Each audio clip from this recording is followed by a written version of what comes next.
Welcome to this week's Galesburg football interview on WGIL.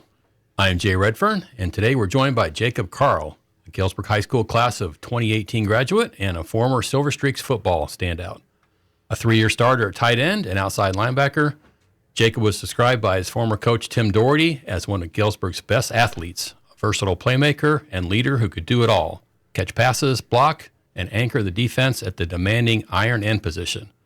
A key part of the 2016 team that secured Galesburg's first ever IHSA playoff win, Jacob went on to play at Illinois State University and is now in his 4th year teaching math and coaching football and basketball at GHS. Current Streaks coach Sean Hickey credits Jacob and the staff for keeping the program afloat during the 2024 transition to new leadership. So, Jacob, thanks for joining me on WGIL. Yeah, thanks for having me. Sure. So let's go back to your junior season, fall of 2016. The Streaks went 8-3, made history with Galesburg's first and still only IHSA playoff win. What were the expectations heading into that season? Yeah, I mean, obviously, like you said, I was just a junior that year. The class ahead of me, that class of seniors, they were loaded. They had a lot of talent, a lot of guys at different positions. And obviously, Coach Doherty had been here. That would have been his 7th year. So I think expectations, at least within the locker room, were high. You know, we knew what we could do. We had missed the playoffs the previous year and gone 4-5. So I think guys were hungry, and we had a lot of the same guys from the previous year, my sophomore year, in place. So, yeah, I think we had a clear, defined goal. It was to win the first playoff game in school history. So you knew right from the start. That was cool. Our coaching staff did a nice job of, kind of setting goals all the way back into June and July. Like we knew what we needed to do, and they made a big point of that. It's like you win that first playoff game in school history, you can say that forever. Yeah. So yeah, that was a big point for us that year. So that you went 7-2 in regular season, including a huge Week 9 win over top-ranked Peoria High. Coach Gordy, when I talked to him, he said you were a coach on the field. You directed teammates and had composure and a high motor. How did your leadership and versatility help shape the team's success? Yeah, I mean, I think, like I said, there was a lot of guys on that team who were leaders. Like the class ahead of me, everybody took responsibility for their role on the team. I think I was fortunate to be in a position on both sides of the ball where I was on the field all the time. I never came off the field. So maybe that part of it. But like I said, there was a high accountability with that group. Everybody knew their job. Everybody knew they had to be on top of their stuff if we were going to succeed. Talk about some of the key players. You mentioned, a lot of the seniors. Who were the key players on offense and defense for you? A lot of guys up front. It was Matt Ricketts, Jacob Darst, Larry Pettis, Benny Castellano, Robert Castellano. A lot of guys up front. And then skill guys, we had Jacob Ross playing quarterback, DeAndre Morin was playing running back, Caleb Clay, Tyree Mitchell, Jason Kelly. Just guys all over the field. Tavian Cervantes playing inside linebacker, Fernando Diaz playing corner, all those guys in that senior class. There's just a lot of good athletes. For somebody who didn't see you play or see the team play, how would you describe on both sides of the ball? What kind of style did you play? Yeah, I mean, we were pretty hybrid. I think, like I said, it was the same group my sophomore year and my junior year, majority of the guys that were on the field. So we really that year got to add a lot of stuff and be pretty versatile on offense. We had some 2 tight end sets with Patrick Bond and myself. We had, spread sets. We had a lot of things on offense that we could do because guys were just kind of comfortable in our offense.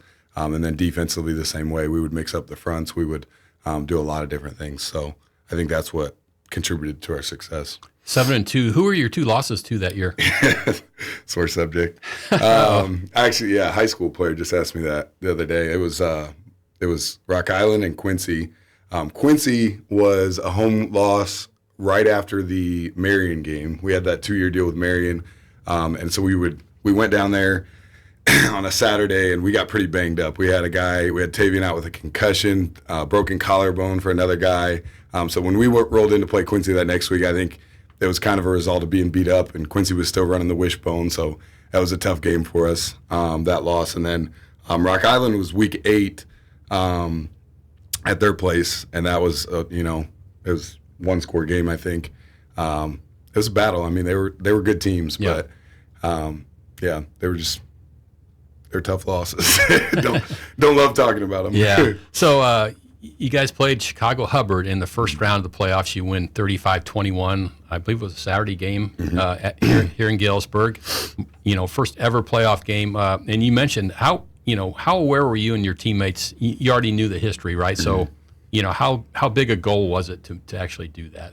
Yeah. I think everybody kind of knew because we had made that such a clear focus on the team. Then it kind of spread throughout the school, and everybody knew like that game was big, and it was no different than like my freshman year when we made the playoffs. We knew how big of a deal that was. If Galesburg's in the playoffs, there's a lot of hype around it. It's not Geneseo where we make the playoffs for 40 years in a row. It's a big deal. So, I think everybody in the community really came out. That for a Saturday morning game, those stands were packed. Yeah. It was awesome. So what were when you found out you were playing Hubbard, did you think that was a pretty good matchup?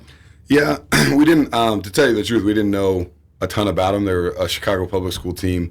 We knew they had some good athletes. We watched their film, and they had some big guys. Like they had a tight end, I think that was 6'7", 250 pounds. Like they had some real good athletes. And so we didn't really know much what to expect. We saw the film, we saw some things that they did, but coming into that game, it was definitely a lot of unknowns. Did you prepare any differently for that game? I don't think so. That game butted up to the Week 9 win over Peoria Central, and I think that after that win, I think we just had all the momentum in the world. So I don't think we did anything differently in preparation for that game, but I just think that we were riding that high still from the Week 9 win. Right. So. This is Jay Redfern. I'm joined by Jacob Carl, two-way three-year starter for the only Galesburg team to ever win a state playoff game back in 2016. So the playoff run ended after that first round. Obviously, you lost 45-7. Probably doesn't sit real well with to Springfield Sacred Heart Griffin. It was kind of a perennial power. What do you recall about that game? Yeah, they were eventual state runner-up. Very, very good football team. We look at it now. I look at it now. They had multiple guys that have been on NFL rosters, been on NFL practice squads on that team. Lots of Division I football players on that team. If you're going to lose to somebody, at least it was a very good football team. They were big up front. It felt like they knew what our play was before we even ran it. So they were well coached. They were a very athletic team. So yeah, like I said, it was tough way to go out. The equivalent, I'm sure you've heard about the game back in 91, I think it was, when Galesburg lost to Joliet Catholic, Mike Allstott. It's kind of a similar situation that, man, you just a really tough matchup. Yeah, definitely. Yeah. So, when Coach Doherty arrived, he brought a new energy to Galesburg football. From your perspective as a player, what were some of the things that he did to help turn the program around? Yeah, when he first came, I would have still been pretty young in the JFL program back then.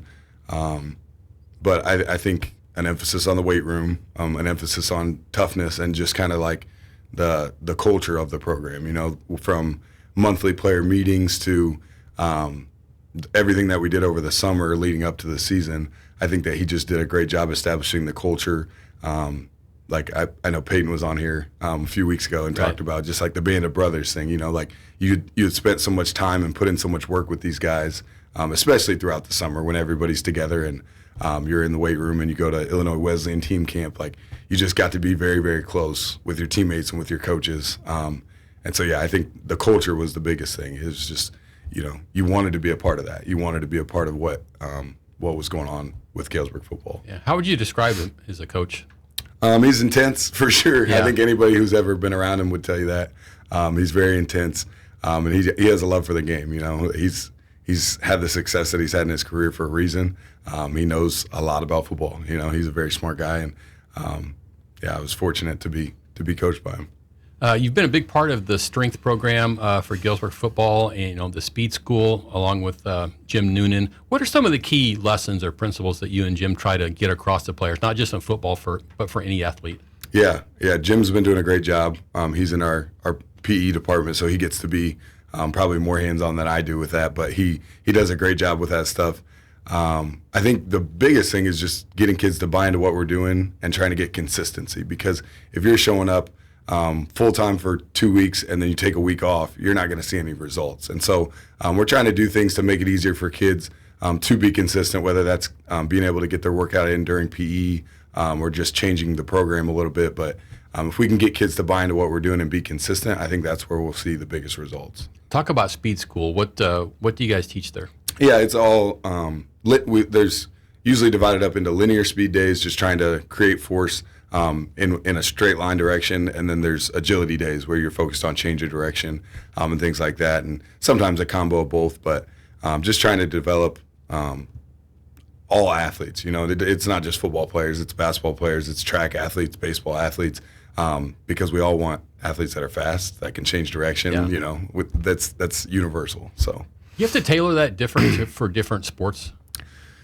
Yeah, if an athlete is in the season, I think we do change it up a little bit. But when they're out of season, like I said, I think especially in high school sports, your goals are the same. You want a powerful athlete, you want a fast athlete, somebody who's explosive and can change direction. So not a whole lot different in terms of their speed school development. Obviously, there's skill work outside of that. If you're a baseball player, you're going to go hit in the cage and throw the ball. But yeah, I think in terms of speed school, and that's kind of the push for us is to get everybody on the same page of, we're just trying to build athletes, not just baseball players, just basketball players, just football players. Yeah. Speaking of that, multi-sport athletes, I think you played basketball, correct? How important is it, do you think, for student athletes to branch out and not just specialize? Yeah, super important. I talk all the time just about kind of that cross-sport confidence,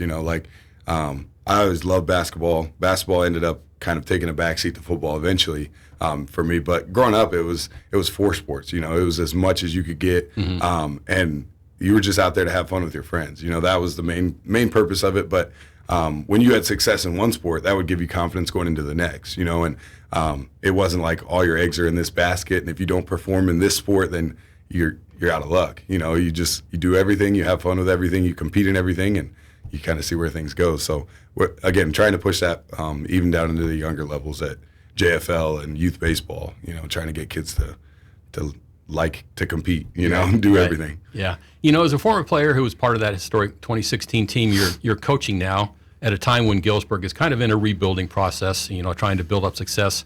What opportunities do you see for the program to grow, and what are the steps that you think you need to take? Yeah, I think what you talked about with multi-sport athletes is big. I think we want guys to at least play 2, if not 3 sports every year. And then just like I talked about the buy-in with speed school, to get kids to buy in to just being an athlete and having fun and competing. I think that a little bit that's what we're missing in previous years, because kids have a tendency with social media and things to get so caught up with what they see other kids doing at other schools, and they don't realize that what we have at Galesburg is unique. I compare us to a few other schools in our conference like Geneseo and Sterling, to where we just have kind of a unique community. We're not like the Quad Cities where one year you go to East Moline, then you transfer and you go to Rocky one year, then you go across the river and you go to Davenport or Bettendorf or wherever. Like Galesburg is its own community. It's kind of not isolated, but for a lack of better words. Yeah. And so we just want our kids to grow together, to compete together, and to make each other better in every sport. And like football may not be your best sport, but you might just play football because your friends are playing football. And basketball might not be your best sport, but you might just play basketball because that's what you've always done. That's what your friends do. So I think that's our vision going forward, is just trying to get kids to buy into that idea. But I think we look at programs like Geneseo and Sterling as having similar size to us, and having some success with that model. Is just trying to get kids to be all-around athletes, to have fun competing together, and just being close with their teammates and their classmates. You're not that far removed, 7 or 8 years from playing. Is it any different now for playing sports as it was back when you played? The sports haven't changed, The sports haven't changed, but is the culture different, do you think? I think, like I said, the social media is probably the biggest thing. Is social media was around when I was in high school. I'm not suggesting I'm that old, but just like it seems like there's so much focus and attention that goes there. So the less, or I guess, the less we can get kids to focus on that, the better usually, like buying into all that stuff. It's good for recruiting. It gets used a lot for recruiting and things like that, but it's not good for trying to show off to your friends, so yeah. That's probably the biggest difference. Yeah, I mentioned earlier, Coach Hickey said that you and the staff played a big role in keeping things steady during the summer of 2024 when you had the coaching transition. And he said you also drive the battle bus. So he told me to ask you about that. What's the battle bus? What's the story behind that? Battle bus really just got going this summer more heavily, but we as coaches just recognize the need for our kids for transportation to get to workouts and to get to practice. So over the summer, the excuse was, well, I don't have a ride. I couldn't get there. I didn't have a ride, Coach. Well, we're taking that excuse away. We're taking one of our great activity buses that we have over at the high school. I kind of spearheaded that, I guess, but other coaches have definitely helped out along the way. And just trying to pick kids up, and in the summer we'll drop them off as well because we don't want you to have an excuse. We want you to be there, and if that's the only thing standing in your way, we're going to help you out. So, yeah. How many kids do you think you're picking up? Over the summer it varied. It could have been as few as 6 kids, but then there was days where I had 15 kids on there. So it differed, but we looked at those numbers and our numbers from the summer, and realized if we take those kids away, the kids that were on the battle bus. We're in a pretty similar position to where we were the past couple summers where we didn't want to be. So we were happy for that. Yeah. You returned to Galesburg to teach math and coach at your alma mater. What led you to come back to your hometown, and do you see yourself staying in education and coaching? Yeah. I went to Illinois State, and the decision to come back to Galesburg I think was easy. I love the people in Galesburg. I've lived here since I was 1 year old. So there's just a lot of positive relationships that I already had in the community, I already had in the school. So I think that choice was pretty easy for me. I think I'll stay in education long term. I'm working right now to get my master's in principalship, get all that stuff done through Western Illinois. So I think I'm in it for the long haul. Yeah. After playing at Galesburg, you played football at Illinois State. How did your college experience maybe shape your approach to coaching back when you're here in Galesburg? Yeah, I think my college experience, was not all that different from what I had in high school because I had a very similar style head coach. I had I had a successful team while I was there at Illinois State. So in terms of the football, I don't think it was that much different, but I am grateful for the experiences that I had just in that, now as a coach, I can, if a kid's getting recruited, if he's getting contacted by coaches, if coaches want him to come to certain camps, I feel like I have more insight to offer after going through that whole process, being recruited at that level and talking to so many different coaches and kind of have to learn to weed out some things, that aren't helpful to you. So I'm appreciative of that. And now as a coach that I can kind of offer that advice to some of my kids is you don't want to go to that camp. Yeah. That one might be a waste of your time and money, but maybe focus your attention here, so. Yeah. What would you say you picked up at ISU, both, skill-wise playing and coaching that you can bring back here? Yeah, I think the college level has a lot more intricacies. It's more of a full-time job. So you pick up a lot more concepts and schemes when it comes to X's and O's in football. I also probably accrued a little bit of a appreciation for special teams. I had my share of starts in college, but I definitely cut my teeth and got on the bus with special teams. I loved that part of the game, and now as a coach, that's where my love still is. I coach the offensive side of the ball. I love that, but special teams is it's a big part of the game that kind of goes underappreciated by a lot of people. So. Yeah. How do you see your career in coaching? Do you have any aspirations to be a head coach someday?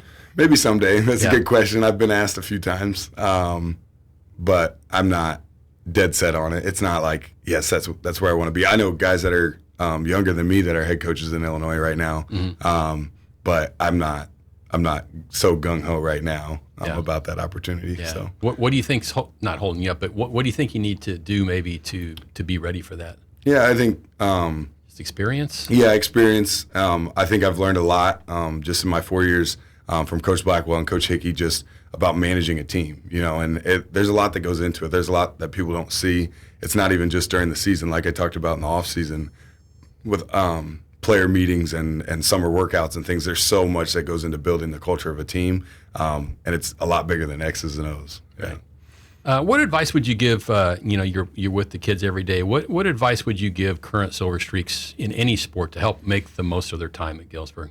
Yeah, like I've been saying, you just got to have fun. You got to enjoy and make the most out of your experience. Don't cheat yourself. Don't short yourself by saying, well, I don't think this is my sport, so I'm not going to do that. I'm going to focus on this, because you're missing out on a lot of experiences with your classmates, things that you can look back on. Like I look at my high school years, and I have a lot of great memories, a lot of great friendships and relationships with old teammates that I wouldn't have if I sold myself short. If I said football is just my main sport, I'm not going to do anything else, I would have missed out on a lot. So. Let's finish up with the rapid fire round. I'm going to give you something, a question or a prompt here, and you can give me your first thoughts. So how about sports idol growing up? I was a big fan of Rob Gronkowski when it came to football. Yeah. Okay. How about bigger thrill, catching a pass or making a sack? Probably catching a pass, especially if it's a deep ball, a touchdown pass. That's nothing compares to that. Okay. Yeah. How about what was the best pregame song that you guys got fired up to when you were playing back in Galesburg? I don't know if I can put that on the air. Okay. there was some songs in there that I wouldn't want my high school kids listening to. So. Okay. How about favorite place to play, both football and basketball, during your Galesburg career? Football. I always thought Rock Island had a really cool stadium with the horseshoe. Yeah. It's just a cool setup. I've always enjoyed playing in Rock Island, and while I'm over there, I think the Rock Garden is a great high school gym too. There's a lot of really cool gyms in Illinois. I think of Taylorville with the holiday tournament, how the floor is kind of sunken down. There's a lot of really cool places to play in Illinois. Yeah. Okay. How about favorite teachers or teacher while going through Galesburg schools, any level? Yeah, I mean, like I said, a lot of really good teachers that I have the opportunity to work with now, which is really, really cool, just to learn from them. But thinking back on my high school days, I had Heather Knicker for math, which a lot of people would cite her as one of their favorite teachers. But I had her for like 3 years in a row of math in high school, so she had a big influence on me. And then now teaching math, I think back to her class a lot. Yeah. So. Did you always know math was going to be the thing that you would teach? No, I didn't even know I wanted to be a teacher, to be honest, until I had committed to go to Illinois State. I'd already signed everything and planned to go there. And then right before I head off to school, I switched majors. I was originally going to do like IT or something along those lines. So I'm glad I did make the switch, though. Okay. You have quite a few siblings: Jared, Ryan, Alyssa, yourself, Aaron, and Nolan. They all played sports, I believe. Who's the best athlete in the bunch? That's a good question. I think it depends how you determine, like, what metric you use. Jared was definitely the fastest, and Ryan was really good on the basketball court, and Aaron thinks he's the best athlete, and he'll give his list of reasons why. But it depends. Okay. I guess. How about go-to Galesburg spot for dinner? A lot of good spots in Galesburg. We have a lot of good Mexican food in Galesburg. I love El Rancherito, Guac Grill. I love sidetracks. I mean, there's no shortage of good food in Galesburg. Okay. Finally, Galesburg. What's one word that describes Galesburg for you? It's home. I think, like I said, we moved here when I was 1 year old. I moved right back after college, and I love being in Galesburg. I love to tell people that I'm from Galesburg. I love to tell people everything about Galesburg. I just take a lot of pride in it because that's where I'm from, and I wouldn't. Anybody that met me during my time at Illinois State would tell you the same thing. They're not surprised you're back. They would tell you the same thing. Yeah. They knew I loved being from Galesburg and took a lot of pride in it. So, Galesburg is home. Okay, Jacob. Thanks for joining me on WGIL to share your journey as a Silver Streak standout to now you're a dedicated coach and teacher. So I know you could have gone on many directions for your career, but I really admire that you came back home and you're serving the students and athletes here. So best of luck in the future. Awesome. Thank you. Okay. Good deal. Yeah.